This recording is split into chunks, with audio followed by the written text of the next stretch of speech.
La familia es el entorno natural para el crecimiento y bienestar de los niños y de sus miembros. Cuando se forma una familia no quiere decir que dure para siempre y los datos lo demuestran. En España, el Instituto Nacional de Estadística dice que hay 140.000 divorcios y separaciones en los juzgados al año. Los niños, sin lugar a duda, es de los grupos más perjudicados a la hora de un divorcio. Pero también hay otros grupos que salen mal parados de esta separación, como los abuelos. ¿Cómo influye la ausencia de los abuelos en el desarrollo de los nietos? El abuelo, si es un niño varón, el abuelo es el sabio, el que lo sabe todo, el que tiene paciencia, y la abuela pues es la que le cuenta las cosas, la que le consiente, la que le educa, la que le cuenta cuentos. Es que es así, porque los abuelos no tienen, no es como los padres, los abuelos están para que los niños encuentren en ellos ese apoyo y esa maravillosa vida que dan los abuelos a los nietos. Es que es así. En cualquier situación los abuelos siempre con los niños, con sus nietos, es que se desviven por ellos. Y bueno, es fatal, es horrible porque los niños se van creciendo sin ese cariño de eso, porque el niño cuando va creciendo ve en el abuelo el cómplice, el compañero, sabe que puede confiar en él. Y al no tener esa persona, ese abuelo, lo hace triste. Yo a veces veo que los abuelos, como están con los niños, se sienten felices, están en el parque y están aprovechando todas esas oportunidades de poder jugar y de integrarse, de ser amigos, cómplices en una palabra, ¿verdad? Una reforma del artículo 160 del Código Civil, que se aprobó en 2005, reconoce expresamente que no se podrá impedir sin causa justa las relaciones personales del hijo con sus abuelos. Esto es la ley. ¿Qué ocurre en la realidad? Que sí se impide porque si no hay una buena relación entre la parte contraria, a los abuelos se obvian. Si se obvia al padre, ¿cómo no se va a obviar a los abuelos? Es que somos todos el mismo paquete. Los abuelos y el padre es el mismo paquete. Ese es el problema. Y ese niño, vuelvo a reiterarme y a decir que lo importante, el protagonista es el niño, se está perdiendo la figura de sus abuelos. Es que yo, que no tuve abuela, la tuve pero no la conocí, abuelos, pues siempre lo he echado en falta. Y sin embargo tengo otros nietos que es que la yaya, que soy yo, pues disfrutan conmigo muchísimo, porque es que es lógico, tú proyectas tu vida otra vez en tus nietos. No se cumple. No se cumple porque yo en el mes de julio hice una denuncia porque no me dejaban ver al niño y no tuve una contestación de que no, que estaba bien así. ¿Cómo afecta a los nietos y a los abuelos la separación de los padres-hijos en la vida de todos? Pues mira, siempre afecta más a la parte que no tiene al niño, lógicamente, porque la parte que tiene el niño, que casi siempre es la parte materna, pues entonces no tiene ningún problema. El problema está en los padres del varón, del marido.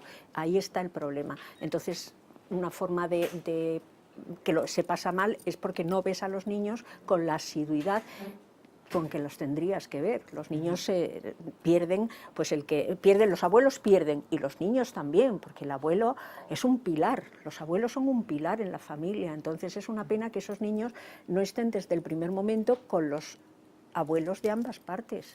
Uno pierde de verlos crecer, de ver que van teniendo toda ese crecimiento, de poderlos ver caminar, hablar, las primeras palabras, los consejos que a veces uno le puede dar, y es una tristeza inmensa porque le falta algo, es un vacío que uno tiene. ¿Qué aportan los abuelos, tanto paternos como maternos, al crecimiento del nieto? Me reitero en lo que te digo, que hasta que no se dilucida la cuestión y no se arregla, y es los jueces los que dicen, pues los abuelos, o hay una forma entre abuelos paternos y maternos, dejan al margen el problema de sus hijos y centran su importancia en el niño, que es el más importante de todos, o si no, los abuelos paternos no ven a los niños, los ven a hurtadillas o los ven de mala forma, cosa que no es agradable ni para nadie. No es agradable para nadie. Toda la experiencia que se pueda tener al ser madre y después a poder disfrutar de esos hijos, de esos nietos, y poderle dar toda esa experiencia y todo ese cariño, esa ternura, que a veces cuando uno es madre y tiene que educarlos, es más rígida. En cambio, cuando somos abuelos, les damos todo ese cariño, esa comprensión de jugar con ellos, nos volvemos un poco niños para poder estar a la altura de ellos y podernos comunicar de una manera más espontánea, con más amor. ¿Qué problemas tienen los abuelos cuando se les prohíbe ver a los nietos? Es que los abuelos son el comodín. Entonces, cuando las cosas marchan bien, los abuelos, que les encanta por otra parte a los abuelos, son los que se hacen cargo de estos niños. Pero hay veces que cuando las cosas no son como tienen que ser y hay ahí un encono, esos niños a lo mejor están o bien en una guardería todo el tiempo, o bien en manos de personas de servicio, y sin embargo los abuelos están ansiando ver estos nietos. Y ese es el problema. Que los abuelos, cuando las cosas van bien, los abuelos son el comodín, cosa que me parece lógica también, porque es una forma de ayudar a los hijos y a su vez a los niños, claro, es así. Uno pierde de verlos crecer, de ver que van teniendo toda ese crecimiento, de poderlos ver caminar, hablar, las primeras palabras, los consejos que a veces uno le puede dar, y es una tristeza inmensa porque le falta algo, es un vacío que uno tiene. ¿Qué pueden hacer los abuelos que atraviesan por una pérdida del contacto con los nietos? Todo depende un poco de las circunstancias, porque depende, mira, si la otra parte, pues son lógicos y son personas con cabeza, pues me imagino que hablando por teléfono y diciendo, oye, mañana el niño puede ir a... Pero es que mira, depende tanto de las personas. La situación no es fulano es tal, no, es la persona, y las personas, hay madres que son buenísimas, abnegadas, estupendas, y otras que usan y que son otras, hay otras que usan a esos hijos pues como arma arrojadiza, pero no por los hijos en sí, es contra su ex. Entonces todo el problema es contra su ex, sin tener en cuenta que hay un niño ahí que necesita a su padre.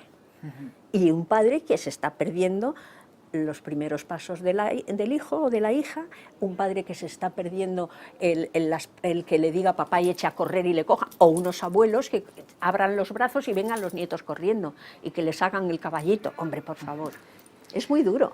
Que esos niños son el futuro. ¿Y qué futuro estamos dando a la humanidad? Con niños destrozados, con niños con problemas psicológicos, con amargados, tristes, que se vuelcan a cosas, adicciones, porque no encuentran el cariño, el apoyo de la familia. La familia tiene que ser unida y por circunstancias se separa, pero siempre, aunque esté separada, pero siempre apoyando al niño. El niño es lo principal. ¿Qué consejos deberían tener en cuenta los abuelos que no ven a sus nietos asiduamente? El niño por nacimiento tiene derecho a su familia, tanto la parte A como la parte B. Eso es por nacimiento, es un derecho adquirido simplemente al nacer. Entonces a ese niño no se le puede negar eso, ni se le puede decir, es que tu abuela tal o tu abuelo tal es tal. No, no, no, no.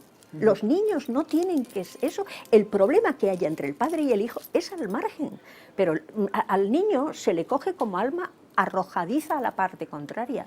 Y eso no es así. El niño es al que hay que respetar. El niño ha venido ha venido porque han querido sus padres que venga.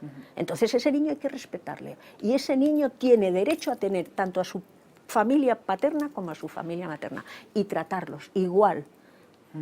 Porque es así, porque son vivencias para ese niño, es enriquecimiento para ese niño. Que puedan disfrutarlo de lo más que puedan y que siempre digan cosas buenas de la otra persona, porque el niño no tiene la culpa. Entonces a él hay que darle esa energía para que pueda, que piense que la abuela la puede o el abuelo lo puede apoyar en todo, y que para él, el niño para el padre y la madre son iguales, es el mismo cariño, ¿eh? Entonces que el abuelo tiene que apoyar y seguir trabajando y seguir pidiendo y hablar con la justicia para que esto pueda cambiar, y que la comunicación, que es lo más importante. Nos acompaña Ana Fernández hoy en Tribunal Televisión. Ella es la representante de la Asociación de Abuelos por la Custodia Compartida. Representa esta causa y es la portavoz de todos los abuelos que no ven a sus nietos asiduamente. Muy buenas, Ana. Buenas tardes. ¿Cómo surgió la idea de crear esta Asociación de Abuelos por la Custodia Compartida? Bueno, a raíz de que se separó mi hijo, vi que había un vacío, de que los abuelos no tenían derecho alguno, y entonces pues decidí de crear la asociación. Bueno, pues por ahí recabando opiniones, abuelos, pues, o sea, todo lo que pudiera enriquecer la asociación. Y entonces pues surgió de esta manera, y ahora pues somos bastantes abuelos los que estamos al frente de la asociación, todos trabajando por un tema en común, que es la custodia compartida. Sobre todo es la custodia compartida. Una iniciativa, supongo, como nos cuentas, que surgió individualmente, pero que supongo que rápidamente conseguiste adeptos a esta asociación. Por desgracia, porque hay muchos padres que están separados, y entonces esos padres también tienen sus padres, y esos padres son los que estamos llorando muchas veces por causa de que lloramos por el hijo, lloramos por el nieto. Y entonces pues nos vamos uniendo, lloramos todos juntos, pero vamos, yo pienso que vamos a hacer una gran labor, porque no vamos a dejar que nos tomen el pelo de esa manera. Los abuelos somos muy importantes en la vida de los niños. Y tenemos que darles el cariño que nos quitan. La madre custodia en este caso, porque claro, el 98% de las custodias las tienen las madres, entonces son las madres las que a la familia paterna evita de dejarle los niños o dejarlos ver los niños. ¿Cuáles son los objetivos de esta asociación?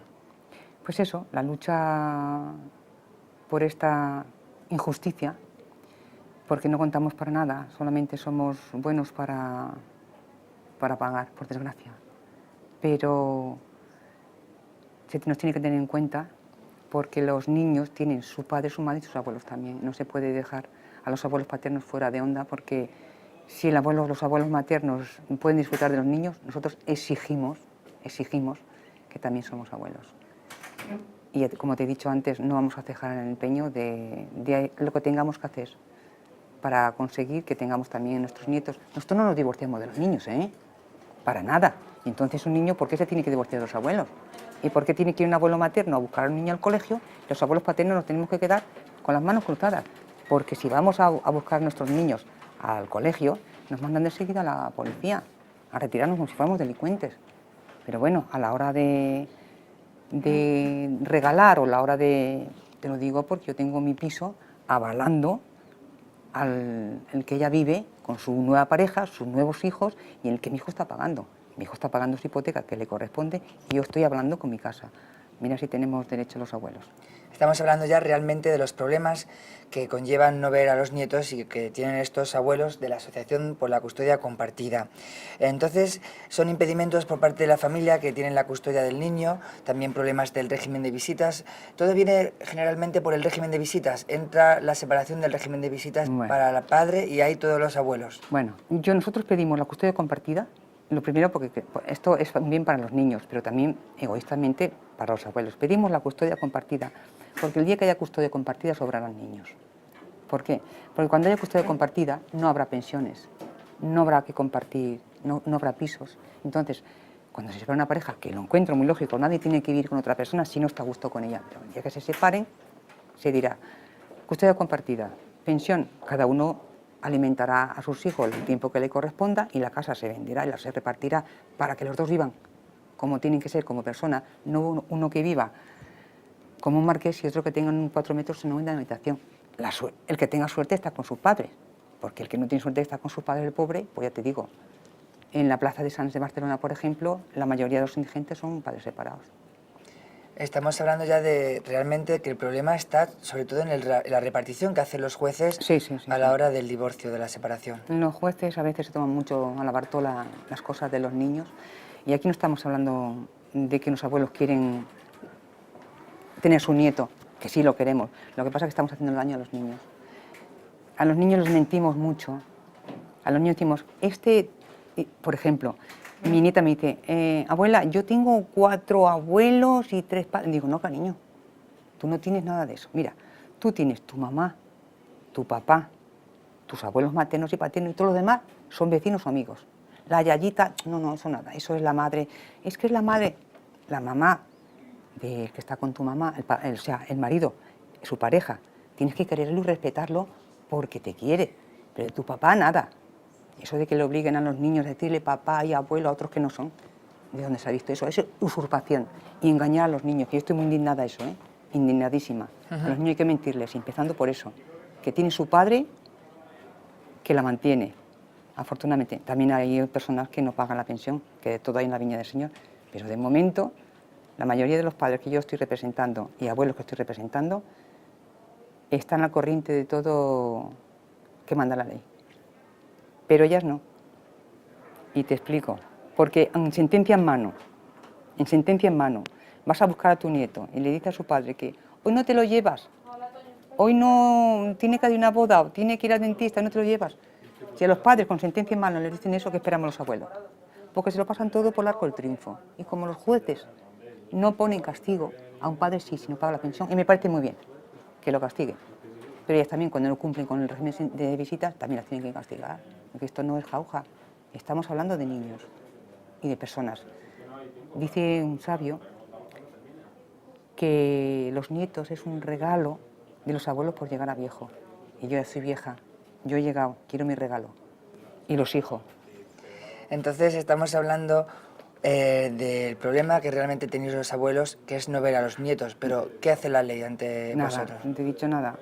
Los jueces pasan mucho de nosotros, pero muchísimo. Ya te digo, si tienen problemas para que se cumplan sentencias con el padre, que es el progenitor, que muchas veces el padre se entera que ha ido a un colegio con su nueva pareja, ella a poner... No, a ver, la patria potestad no existe para estas personas. No todas las madres son iguales, pero la mayoría de estas personas, la patria potestad del padre, que es el que tiene que decir si va al médico o tiene alguna cosa grave, que tiene que decirlo a su padre porque es su padre, tiene que cambiar el colegio, nada, no se entera de nada, se entera pues eso, la niña dice o el niño dice, papá, voy a un colegio, y cuando hablas con la persona, oye, que es que yo quiero hablar contigo sobre el colegio, oye, ya está, no, su padre es su padre, les guste o no, y si no, que hubiera elegido bien antes de tener el niño, que la culpa también es de ella. ¿Qué futuro le ve a la agrupación de los abuelos que no ven a sus nietos? ¿Cómo ayudarán a los afectados? Porque no vamos a parar. Lo tengo clarísimo. Vamos a morir en el empeño. Hay un montón de personas que están padeciendo esto, porque nosotros padecemos doblemente. Padecemos por no ver a los nietos y por ver a nuestros hijos en la calle, por no decir una palabrota. Entonces padecemos más. Entonces nos hemos reunido y vamos a guerrear todo lo que podamos. No nos van a callar. Tenemos nuestros derechos, porque el artículo 60 de la Constitución dice que no se puede apartar a un niño de sus abuelos sin causa justa. Y yo, desde luego, causa justa no tengo, y muchos de los abuelos que estamos tampoco. O sea que, a la guerra. Si quieren guerra, la van a tener. Estamos hablando de ese artículo del 160 del Código Civil y de la Constitución, que no debe prohibir la ley ver a los abuelos a los nietos. La realidad es que esto no ocurre. ¿Y qué le piden entonces a la justicia realmente? Que sea justa. Que cuando una pareja se divorcia, los abuelos no se divorcian. Y si los abuelos quieren ir a ver a su nieto cuando les apetezca, porque quieren darle un abrazo, darle un beso o lo que sea, o verlo, que se les permita y no manden la policía a llevarlos a una comisaría. Entonces, pues eso quiero, justicia por los niños, porque los niños tienen en un árbol, que son sus padres, tienen sus ramas, que son la abuela, la paterna y la materna. Y yo quiero que mi nieto y mi nieta conozcan de dónde vienen y cómo son. Porque si les ha tocado unos abuelos que son muy chiringueros, que digo yo, pues mala suerte.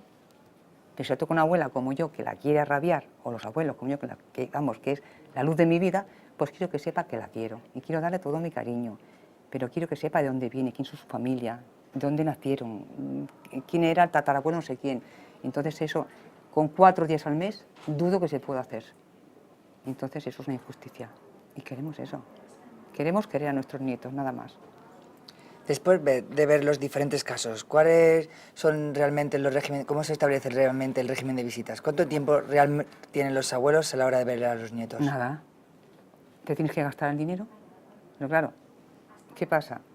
Si el hijo vuelve a tu casa de retornada, que en los mejores casos, vuelve a tu casa, ¿qué pasa? Pues somos abuelos, que somos gente, pues ya hemos dejado de trabajar o no tenemos una pensión muy alta, volvemos otra vez a alimentarlo, y claro, en lo que ellos pagan de pensión, tienen que pagar la vivienda, tienen que pagar un montón de cosas y tal, pues claro, les queda nada. ¿Qué tienes que hacer tú? Pues comprar ropa, comprarle lo que puedas. Y llega el momento en que te encuentras que no sirves para nada. Que todo lo que has hecho por este hijo y por todo, pues, bueno, que la justicia de un solo te lo ha quitado. No hay justicia, de verdad que no. ¿Cómo cree que cabría la solución para este tema? Pues eso, pues teniendo un poco más de sensibilidad a la hora de juzgar, cuando una pareja se separa, que haya una mediación familiar por el medio, obligada una mediación familiar. Pero claro, si hay una mediación como la poca que hay hoy día, que le dice al señor, usted, bueno, que usted qué da a cambio, ¿qué voy a dar? Pues si estoy en la calle, está viviendo en mi casa con otra persona y estoy pagando esto y pagando a mi hija, si me quedan 15.000 pesetas, ¿qué quiere que dé? ¿Los zapatos o los pantalones? No, se tiene que tener justicia, hay que ser más ecuánime, y sobre todo los jueces, que muchos se repenchan, muchos están muy bien sentados en las sillas y se tienen que espabilar, que es cuestión de niños, y todo esto va a explotar. Estamos pidiendo en Cataluña la custodia compartida, que la vamos a conseguir, en el empeño ponemos, y a ver si se dan cuenta de que el niño tiene que estar con su padre y con su madre, porque lo concibieron su padre y su madre. Y para ir concluyendo, mande un mensaje a sus abuelos y diga que hay una manifestación donde van a estar todos y van a empezar a luchar seriamente por esta causa. Bueno, yo quisiera hablar desde aquí a todo aquel que esté inmerso en este problema, abuelos, tíos, primos y tal. Pero bueno, yo a veces digo que tienen que venir los afectados, pero si puede venir los que también creen en nosotros, pienso que nos harían un gran favor. Y es por los niños, no es por nosotros. Los abuelos también, pero primero por los niños. Y que el 5 de octubre hay una manifestación en Madrid y otra manifestación el 30 de noviembre en Barcelona. Y espero que sea multitudinaria, por el bien de los niños, por la custodia compartida. Pues muchas gracias, Ana, la fundadora de la Asociación por Abuelos por la Custodia Compartida. Muchas gracias por estar en Tribunal Televisión. Gracias a vosotros.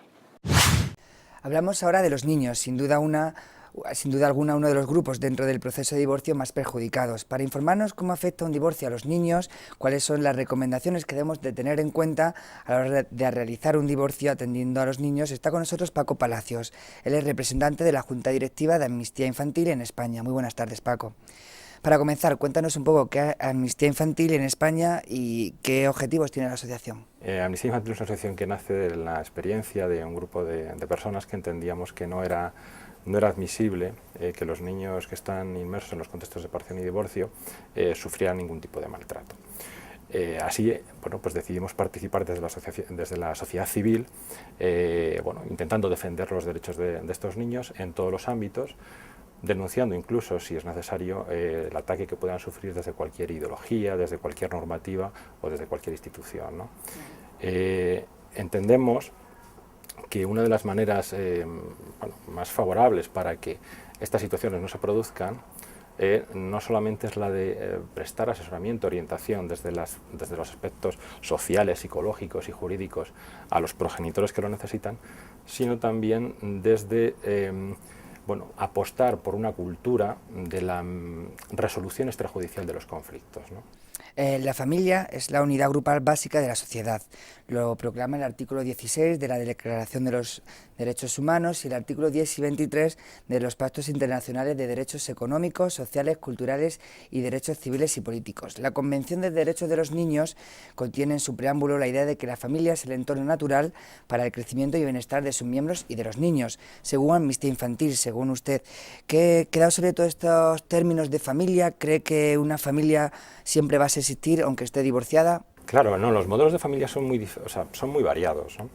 Está claro que ha habido durante muchos años, en España me refiero, mientras bueno, pues no han existido legislaciones favorables a la disolución del matrimonio, la familia nuclear, la familia tradicional, era la familia por excelencia. Los nuevos escenarios legislativos han abierto otros marcos, otros modelos de familia. El problema no está en que existan nuevos modelos de familia. El problema para los niños, que quizás son la parte más afectada en los conflictos de separación y divorcio, es que la sociedad sea capaz de entender que independientemente de que sus progenitores se separen o se divorcien, el concepto familia, es decir, la relación del niño con ambos progenitores, con los que son sus padres, sigue marcando esa relación familiar. Es decir, se destruye o se separa la pareja, la familia no. La familia entendiendo como tal la relación que tiene ese niño con ambos progenitores. Desde Amnistía Infantil, sobre todo especializados en los niños, ¿cómo puede llegar a perjudicar al crecimiento de un niño el divorcio de unos padres, o cuáles son los principales problemas que pueden presentar a la hora de desarrollar en su crecimiento? La verdad es que para contestar esa pregunta tendríamos que ver primero qué es lo que está sucediendo, estamos hablando, claro, está en España, con respecto a las resoluciones judiciales que otorgan al final o que intervienen en estos procedimientos, ¿no? Luego podemos hablar un poco más en profundidad de ello, pero lo que estamos viendo es que lo que están diciendo incluso estudios serios sobre este asunto, están diciendo que más del 90% de las resoluciones judiciales en contextos, o sea, en lo que son separaciones y divorcios, se está otorgando la custodia monoparental hacia el progenitor materno, es decir, las madres son las portadoras de la custodia en un porcentaje superior al 90%. Eso va más allá de cualquier mero cálculo de probabilidad estadística. O sea, hay un claro sesgo hacia la figura materna. Si entendemos eso como punto de partida y estamos viendo que en esos escenarios la relación de afectividad de esos menores se produce un distanciamiento en esa relación con respecto al progenitor no custodio, que por consecuencia es el padre, podemos analizar y podemos ver, no tanto en la sociedad española, porque no hay estudios con longitudinales sobre esa evolución, pero sí nos podemos trasladar a otros modelos, como el modelo en Estados Unidos, donde estas políticas que realmente son las que han iniciado estas consecuencias ya han sido puestas en práctica y se han visto las consecuencias de sus resultados, ¿no?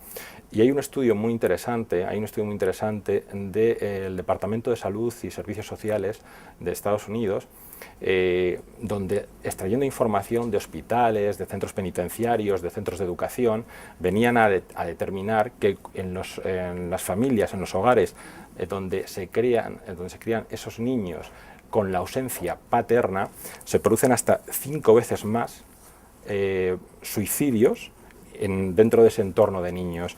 32 veces, esos niños son 32 veces más propensos a irse de casa, 20 veces más propensos a tener desórdenes de conducta. Llamativo también es que son 9 veces más propensos a abandonar los estudios o incluso 20 veces más propensos a acabar en prisión. Esto, insisto, son datos que vienen de otra cultura, pero son claramente extrapolables, ¿no?, a la situación de España. Lo que tendríamos que ver es cómo paliar esto, que no se produzca en España. Entonces está claro que podemos decir que está influyendo la sentencia de los jueces, porque no puede ser 90% simplemente el azar, ¿no? Claro, hay un estudio que está realizado por los catedráticos de la Universidad de Santiago, de Granada y de Vigo, me parece que es, Ramón Arce, Francisca Fariñas y Dolores Eijó, que después del análisis de unas 1.700, realmente discriminando fueron unas 780 y tantas sentencias de divorcio recogidas de todo el territorio nacional, llegaban a la conclusión, al dato que estaba refiriéndome antes, que más del 90%, exactamente era el 91,8%, de las sentencias dan la custodia materna. Eso es una realidad. Pero lo más llamativo de ese estudio es que venía a decir que en el 57,3% de esas resoluciones no había ninguna motivación. Eso choca frontalmente con las obligaciones del juez a la hora de impartir sentencia. Es una obligación constitucional de los jueces, me parece que es el 101, el artículo 102 de la Constitución, que obliga a que una sentencia, una resolución judicial tenga que estar motivada. Pues llamativamente en ese estudio se demostraba que la mayoría de las sentencias de otorgamiento de custodia no están motivadas. Había otros aspectos también importantes, como que no solamente no estaban motivadas, sino que muchas veces la recogida de la información estaba orientada a la tarea, es decir, se excluía aquella información que no era acorde con la decisión que se estaba tomando, o incluso el hecho de que los argumentos no eran consistentes cuando se cambiaba el género del progenitor a valorar. ¿Qué se debe tener en cuenta entonces a la hora de divorciarse cuando no hay un no mutuo acuerdo de separación? Con el régimen de visitas o, por ejemplo, podremos hablar de a la hora de quedarse con el niño. ¿Cree que es fundamental que un niño pueda ver a su padre siempre que quiera? A su padre y a su madre, que es fundamental, claro, es fundamental. Está claro que sí.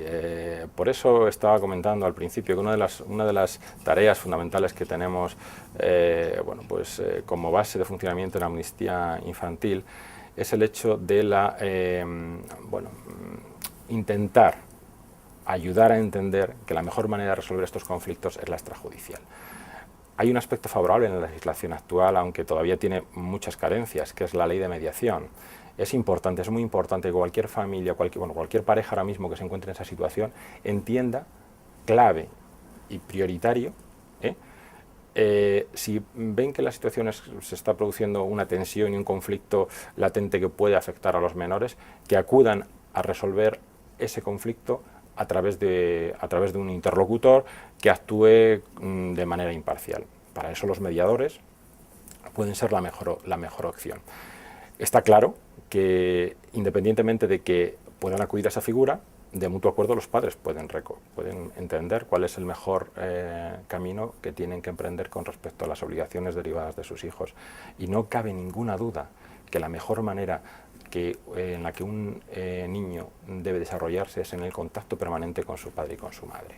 Cómo regular, cómo articular esas relaciones, esos contactos, esos regímenes de permanencia con uno o con otro, que se llaman regímenes de visita aquí, yo creo que es una palabra poco afortunada, deberían ser los padres quienes los determinaran, pero eliminando cualquier tipo de prejuicio, cliché, que están instaurados en la sociedad y que realmente no tienen ninguna base científica. Eso de que un niño, porque sea menor de determinada edad, tenga que estar con la madre, no tiene ninguna base científica. O sea, ninguna, absolutamente ninguna. Lo que hace falta es que ambos coincidan en un modelo de desarrollo para la educación de los niños. Estamos hablando de los padres, pero también el caso es los abuelos. Tampoco pueden ver a los nietos cada vez que quieren.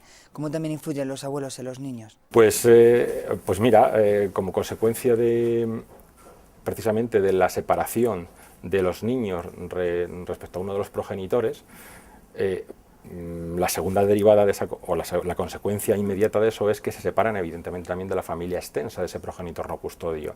Y hay una figura muy afectada, sin duda, son los abuelos. Abuelos que, por otra parte, tenemos que entender y darnos cuenta de la función tan importante que están haciendo ahora mismo en nuestra sociedad. O sea, es raro que ahora las parejas no trabajen ambos miembros, y es raro también que en muchos casos no tengan que recurrir muchas veces a la figura de los abuelos para que, pues circunstancialmente, intenten conciliar esa relación laboral y familiar de los progenitores. Pues claro, de repente cortar ese vínculo con los abuelos es otra forma de maltrato hacia los niños, no cabe ninguna duda. Hemos hablado ya del estudio de la Universidad de Santiago de Compostela, que habla del razonamiento en proceso de separación, que demostró que casi siempre da la custodia a las madres y que hay poca motivación por los jueces a la hora de realizar el juicio, de determinar la custodia. Desde Amnistía Infantil, entonces, ¿qué hay que decirle a los jueces y a la ley? ¿Deberíamos de cambiar la ley? ¿Deberían de tener más motivación? ¿Cómo se podría regular un poco esto? ¿Cuál es tu opinión? Yo creo que el primer mensaje habría que dárselo al legislador. El legislador se tendría que dar cuenta que las modificaciones que ha introducido tanto en el ámbito civil como en el ámbito penal no han favorecido una resolución poco o no conflictiva de las discrepancias, de las disputas familiares. Ha sido todo lo contrario, lo que han generado son nuevos escenarios de violencia. Y eso es grave desde el punto de vista social. Entonces, la primera es exigir al legislador que modifique, o sea, que haga una legislación acorde no solamente con el resto del contexto europeo, donde por defecto el concepto de coparentalidad o custodia compartida es la situación por defecto. Es decir, el mejor escenario para el desarrollo de un niño, como decíamos antes, será que sigan manteniendo contacto con su padre y con su madre, y que ambos se sientan implicados en la crianza, en el desarrollo y en el proceso madurativo del niño. Entonces, ese mensaje para el legislador para que modifique la ley, para que no acepte que para que unos progenitores o un niño pueda tener derecho a relacionarse con su padre y con su madre, tenga que venir motivado por el acuerdo de los progenitores. Porque al final lo que estamos dejando, ¿qué es? Estamos dejando a una de las partes del conflicto que decida y que bloquee esa relación del niño con el otro progenitor. No, eso legislativamente tendría que estar modificado. El escenario por defecto tendría que ser igualdad para ambos. Estamos ahora mismo en ese, digamos, en ese eclosión, ¿no?, de leyes de igualdad, favorecer la conciliación de la vida laboral y social. Entonces, hay otra contradicción mayúscula en este sentido. Estamos hablando de potenciar el desarrollo de la mujer, la incorporación o la mayor incorporación de la mujer al mundo laboral, y por otra parte, en estos contextos, es decir, en las separaciones y divorcios, les cargamos exclusivamente con una tarea. Es decir, se tienen que cargar por defecto de atender las necesidades del menor. Es una contradicción mayúscula. Eso habría que cambiarlo. A los jueces, exigirles un poquito más de calma a la hora de resolver el proceso, ¿no? Que entren a analizar individualmente cada caso. Lamentablemente nos estamos encontrando con sentencias clones, es decir, el cortar y pegar está siendo demasiado evidente en muchas de las resoluciones judiciales, ¿no? Cada caso es un mundo, cada procedimiento de divorcio y separación puede tener una solución específica. Eso es lo que le exigimos, igual que le exigimos al resto de operadores que intervienen en ese ámbito, llámense trabajadores sociales, psicólogos, es decir, los equipos psicosociales que tienen una gran parte de responsabilidad en el desarrollo y en la resolución final del proceso de separación o divorcio, que se preparen, es decir, que sean profesionales, y al Ministerio Fiscal, evidentemente, que vele realmente por el interés del menor. Para terminar, el estar separado, no tener la custodia de los hijos, no quita al padre o a la madre el desentenderse del niño, puesto que tienen el derecho, según el Código Civil, del artículo 154 de la patria potestad, que es un término un poco extraño, pero que es diferente de la custodia del niño. Entonces, esta se entiende como...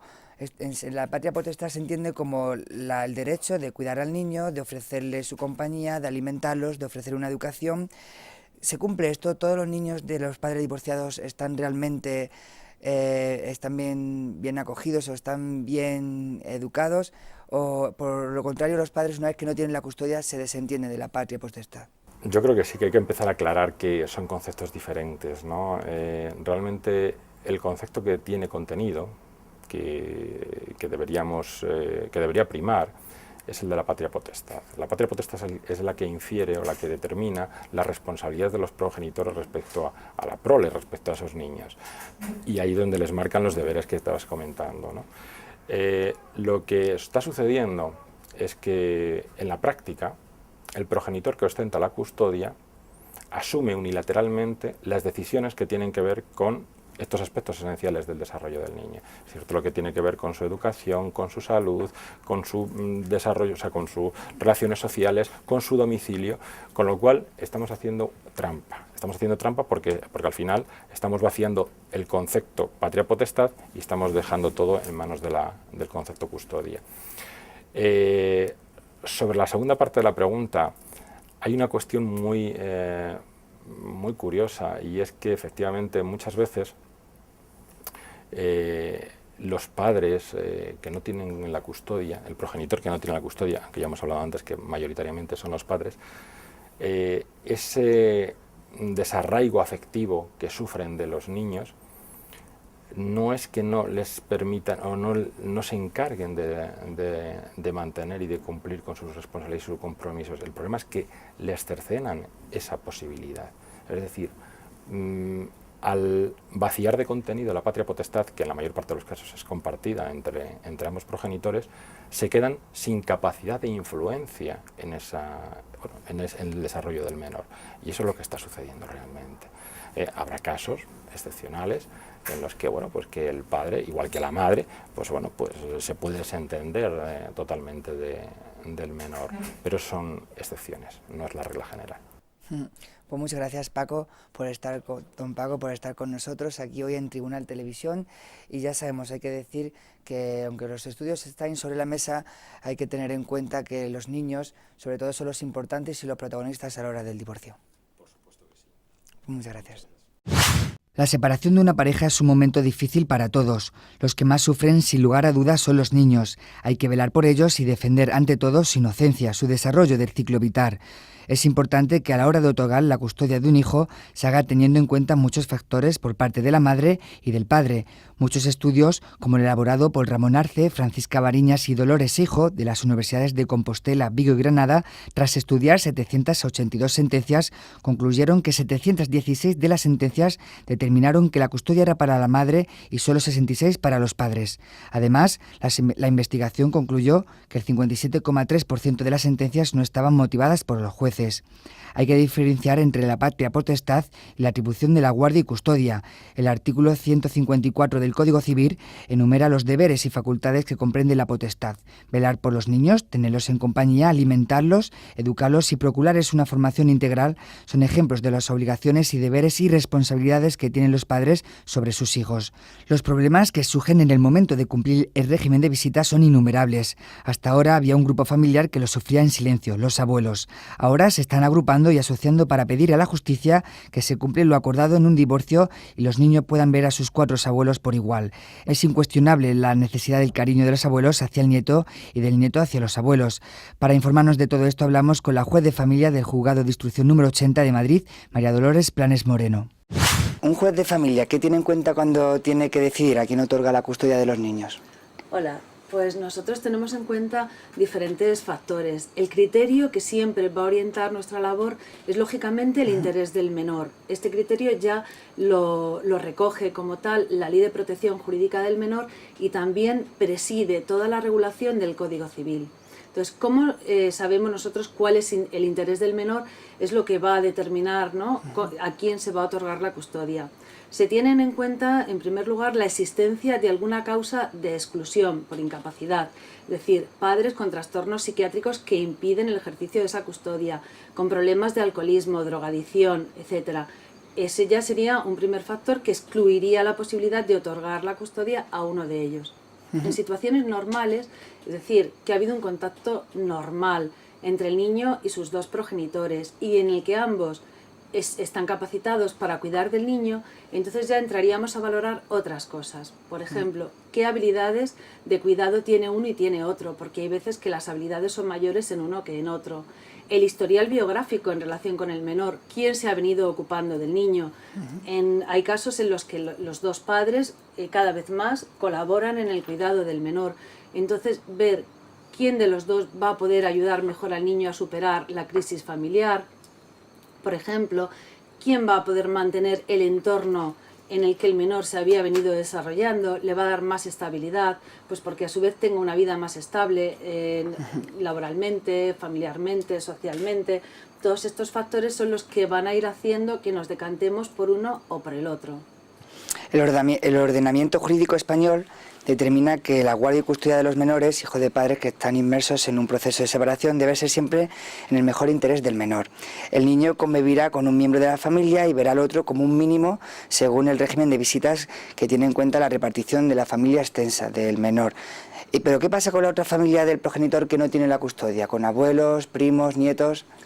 A ver, normalmente no hay ningún problema, porque el progenitor que no tiene la custodia va a tener un régimen de visitas normalmente amplio, es decir, aunque sea un mínimo, como mínimo se suele fijar fines de semana alternos y la mitad de todos los periodos vacacionales.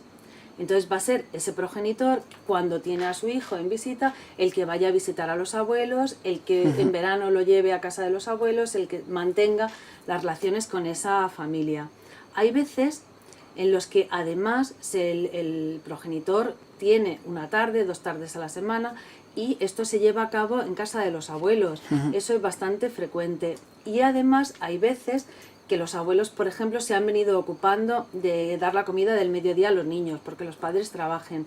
Pues esto se suele mantener siempre a través del progenitor, como una visita, es decir, se establece que la guardia y custodia la va a tener uno de ellos y el otro se va a encargar de recoger al niño a mediodía y de organizar la comida familiar. Y entonces la puede organizar perfectamente en casa de los abuelos. Los abuelos, sin duda alguna, tienen un papel cada vez más importante en nuestra sociedad, ya que actualmente lo normal es, como usted nos comentaba, que los padres progenitores trabajen y con horarios no siempre compatibles. ¿Qué libertad entonces les da a los abuelos en la separación? Usted nos comenta que ellos pueden continuar con la comida del mediodía, por ejemplo, pero no se pueden salir fuera del régimen de visitas. A ver, los abuelos en principio no van a formar parte del procedimiento de separación. Pueden hacerlo porque para eso se reformó en 2005 la ley, para que los abuelos pudieran intervenir y pedir ellos su propio espacio. Como digo, no lo suelen hacer. Se suele arbitrar a través de los progenitores. Pero, no obstante, si uno de los progenitores no está o hay abuelos que se han ocupado todas las tardes del niño, pues sí que se puede efectivamente organizar ese régimen de visitas y acordar que los niños estén lunes, miércoles y viernes, por ejemplo, en casa de los abuelos y que la madre los recoja allí a las 8 de la tarde, cuando sale de trabajar. O se puede arbitrar como se quiera. Incluso hoy en día, otro tema que es importante son niños que no son españoles, que son de otros países. Entonces, se suele autorizar la salida del niño del territorio español, incluso en contra muchas veces de la solicitud del progenitor que sí es español, para que ese niño pueda conocer a su familia extensa, pueda conocer a sus abuelos, a sus tíos, conocer sus raíces y conocer su país. Numerosas estadísticas informan de que los hijos con padres separados son más propensos a irse de casa, a tener desórdenes de conducta. Cuando un juez tiene que decidir por el futuro de un menor, sobre todo cuando los progenitores lo usan como método de amenazador o de amenaza, ¿qué suelen hacer los jueces? ¿Cómo velar un poco por el desarrollo del menor? Nosotros, cuando se nos plantea un problema de este tipo, lo primero que tenemos que hacer es determinar cuál es el estado emocional del menor.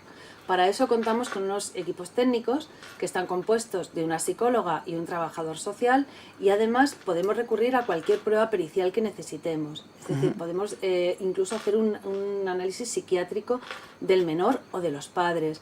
Podemos acudir y pedir informes al colegio, a los equipos de orientación de los colegios, de los institutos, a los tutores, etcétera. Y una vez determinado cuál es el estado emocional del menor y cuáles son sus necesidades, pues podemos hacer varias cosas. Podemos dar lugar a la modificación de la custodia si consideramos que al niño le va a ayudar a resolver sus problemas el ir a vivir con el otro progenitor. O podemos derivar a todo el grupo familiar a un recurso específico, como son los centros de atención a la infancia o los centros de atención a las familias, que son centros específicos que dependen bien de la comunidad, bien del ayuntamiento, y que ya van a realizar la terapia que sea precisa para encauzar, digamos, a ese grupo familiar o a ese niño en concreto. Pero, como digo, se puede dar incluso lugar a que se lleguen a restringir las relaciones del niño con el progenitor que lo está manipulando. Ya nos ha sacado usted el tema de puede modificar la custodia, y es cierto. ¿Qué hay que tener en cuenta un padre progenitor que tiene la custodia, un padre o una madre progenitora que tiene la custodia de los niños, para no perder esa custodia? ¿Qué derechos y deberes debe de tener en cuenta? Vamos a ver, yo siempre digo que un niño no es una posesión. Un niño es un ser que tenemos que pensar que lo criamos o que lo educamos para ser independiente y que va a tener un padre y una madre. Entonces no podemos partir de la base de que el que tiene al niño es más suyo, el niño es más de aquel progenitor que tiene la custodia que del otro. No, el niño es un ser libre y es hijo de los dos, y tenemos que procurar que tenga siempre una buena relación, y una relación tan intensa con su padre como con su madre, porque las dos figuras son necesarias para el buen desarrollo emocional del menor. Eso es fundamental. Entonces, la custodia yo creo que no tenemos que pensar que se va a perder por una sanción, sino que los niños van evolucionando y hoy tienen unas necesidades y mañana tienen otras, y los padres también. Es decir, un padre se traslada porque tiene un traslado laboral y se tiene que ir a otra ciudad. Pues para el niño puede ser muy conveniente irse con su padre o con su madre, o a lo mejor es más conveniente quedarse en la ciudad con el otro progenitor que tiene la misma capacidad para cuidarle y para educarle y ver a su madre o a su padre en fines de semana o en días concretos. Hay veces que los problemas de la adolescencia aconsejan que el niño que está viviendo en un barrio y va a un colegio y tal, se cambie y se vaya a vivir con el otro progenitor que vive en otro barrio y sacarlo de un determinado entorno que le puede estar perjudicando. Bien, son muchos los factores que influyen. Evidentemente, mientras las relaciones sean buenas, normales y el niño evolucione correctamente, pues no va a haber ninguna modificación. Nosotros cuando nos piden la modificación de la guarda y custodia, lo que miramos es qué va a sacrificar ese niño y qué va a ganar. Entonces, si vemos que esa modificación tiene más ventajas que inconvenientes para el niño, pues la vamos a acordar, y si por el contrario tiene más inconvenientes que ventajas, pues no la vamos a acordar. Pero no es un castigo a los progenitores, ni muchísimo menos, sino que siempre lo que vamos mirando es el interés del menor y que las situaciones se acomoden a la situación, a la relación de toda la familia. Esto parece que es la parte teórica, pero la realidad, ¿qué ocurre en los juzgados de familia? La realidad es esta, como la estoy contando, y la estamos intentando aplicar todos los días, y además intentando convencer y hacer ver a los padres que esto es así y que debe ser así. La práctica, claro, nos pone encima de la mesa casos en los que padres que impiden que el hijo se relacione con otro progenitor, padres que obstaculizan las relaciones, padres que ven como un castigo el cambio de custodia, padres incluso que lo solicitan pues a fin de evitar pagar una pensión. Hay muchos casos, pero la tendencia tiene que ser esta. Hay un estudio de la Universidad de Santiago de Compostela, de Vigo y Granada, que analiza 782 sentencias de separación y dicta que la mayoría de ellas la custodia es para las madres. ¿Qué hay de cierto en esto? Vamos a ver, pues efectivamente es así, y es así porque pese a la evolución que nuestra sociedad ha experimentado en los últimos años, en general sigue siendo la madre la que se viene ocupando fundamentalmente de organizar la vida de los menores, sobre todo cuando son niños muy pequeños. Cuando son ya niños más mayores, la cosa cambia un poco. Pero sí que tengo que decir que hay una tendencia al cambio. Es decir, hace 20 años la custodia al padre era algo absolutamente excepcional. Se daba en rarísimas ocasiones y casi siempre porque la madre presentaba un caso de incapacidad, era drogadicta, llevaba una vida excesivamente desordenada y demás. Hoy en día cada vez es más frecuente, y cada vez es más frecuente la guardia y custodia compartida. Y a veces no es guardia y custodia compartida, que sí que requiere unos criterios similares, educativos y una coordinación. Hay veces que las relaciones entre los progenitores, por la tensión que exista entre ellos, no permiten esa guardia y custodia compartida, pero lo que se hace es que se da la guardia y custodia a uno de los progenitores y se regula un régimen de visitas muy amplio, por ejemplo, con días entre semana, con pernoctas entre semana y demás, de tal forma que se reparte de una forma muy equitativa el tiempo de estancia con uno y con otro progenitor. ¿Por qué? Porque la vida evoluciona en ese sentido. Hoy en día padres y madres trabajan en general. Padres y madres se organizan y colaboran, pues el padre lleva al niño al colegio, la madre lo recoge, los lunes la madre está, los martes está el padre, uno lo lleva al pediatra, porque la vida es así, entonces lo que se tiende es a compartir ese tiempo. Ya para ir finalizando, son muchos los abuelos del progenitor que no tienen la custodia porque sufren no poder ver a sus nietos, bien porque el progenitor que sí tiene la custodia no lo permite o porque lo pactado en horarios no suele cumplirse. ¿Qué pueden hacer estos abuelos que quieren ver a su nieto, que llevan 3 años sin ver a su nieto porque la otra parte no les deja? ¿Qué pueden hacer para la ley? A ver, los abuelos pueden intervenir y pueden solicitar su intervención en el procedimiento de separación o de modificación de medidas y pueden pedir que se les arbitre un régimen de visitas. También hay un procedimiento específico. Lo que ocurre es que está más bien pensado para cuando falta uno de los progenitores o están restringidas. A veces ocurre, no se permite la relación con un progenitor pues porque ha habido un problema de malos tratos, de abusos o demás, y sí se permite con los abuelos. En esos casos ellos pueden acudir directamente a los tribunales. Yo lo que siempre digo, lo que siempre aconsejo es que todo esto se mire con cordura, con mucho sentido común y con mucha sensibilidad hacia el menor, que es el que realmente sufre todas estas discusiones, peleas y demás. Entonces, para el niño es enriquecedor. Todas las relaciones familiares que el niño tenga son enriquecedoras y hay que mirarlo desde esta óptica. Entonces, los abuelos deben intentarlo siempre por la vía amistosa, intentando hacer ver a los padres la necesidad que ellos tienen y que los niños tienen de contacto con los abuelos. Tenemos que pensar que para los niños la relación con los abuelos es la mejor relación fuera de los padres que un niño puede tener. Entonces, los abuelos deben intentarlo por esa vía, pero si no, siempre les queda la vía dolorosa, yo lo entiendo, de acudir directamente a los tribunales, bien a través del propio hijo, bien de forma independiente por el procedimiento que regula el artículo 160 del Código Civil. Pues muchas gracias, María Dolores Planes, juez instructora del Juzgado de Instrucción número 80 de Madrid. Pues encantada.